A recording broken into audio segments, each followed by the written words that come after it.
Bonjour à toutes et à tous, bienvenue sur ma chaîne Nouveau Départ, Nouveau-Brunswick. Merci d'être présent pour cette nouvelle vidéo que je réalise aujourd'hui à Dieppe. Donc je suis vraiment très heureuse d'être présente dans cette ville aujourd'hui, qui fait partie du Grand Moncton avec Riverview. Donc c'est une ville qui comprend à peu près 26 000 habitants et c'est une ville où les francophones sont majoritairement présents. C'est une ville d'ailleurs qui comprend le plus de francophones hors Québec.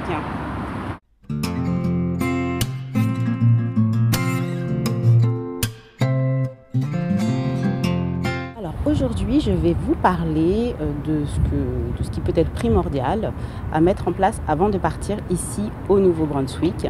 Donc pour moi, je dirais les 5 trucs et astuces qui sont importants pour arriver ici dans les meilleures conditions possibles.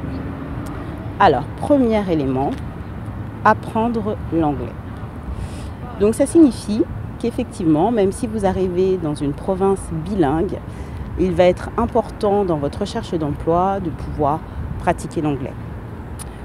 Donc ça signifie qu'effectivement, il vaut mieux arriver en étant formé en anglais, pouvoir communiquer dans son cadre professionnel, parce que ça sera un atout supplémentaire pour votre positionnement sur le marché. Donc je vous dirai 3 mots-clés, formez-vous, formez-vous et formez-vous.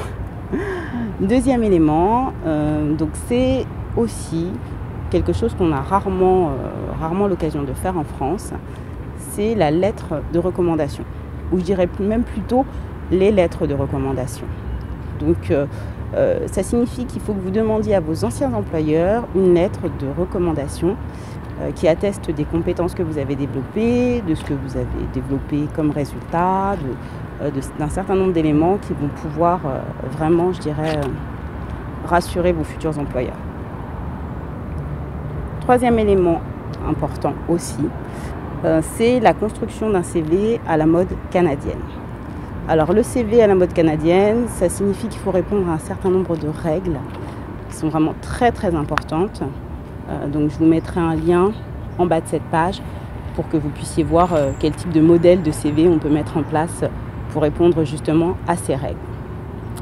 Quatrième élément qui va aussi pouvoir vous aider, je pense, c'est la prise de contact avec des associations communautaires. Alors des associations communautaires, vous en avez dans tout le Nouveau-Brunswick, elles sont découpées par zone.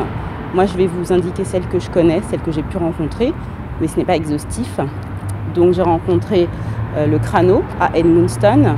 Ici à Moncton, vous avez MACMA et le CAFI. Et dans la région Chaleur, vous avez l'association multiculturelle de la région Chaleur que moi j'ai rencontrée à Bathurst. Donc ce sont des associations qui clairement peuvent vous aider dans tout ce qui va être aussi bien personnel que professionnel. Donc c'est vraiment très très important de prendre contact avec ces associations.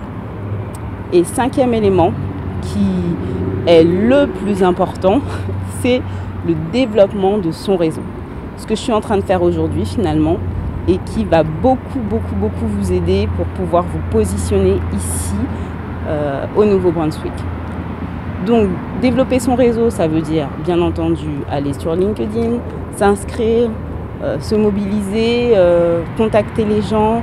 Voilà, c'est vraiment prendre contact avec les Néo-Brunswickois et pouvoir se développer au mieux et puis aussi se positionner sur le marché caché, parce qu'il faut savoir que 80% des offres d'emploi sont cachées. Donc voilà pour aujourd'hui. Je vous remercie beaucoup d'avoir suivi cette vidéo. Je vous souhaite une très bonne journée et je vous dis à très bientôt.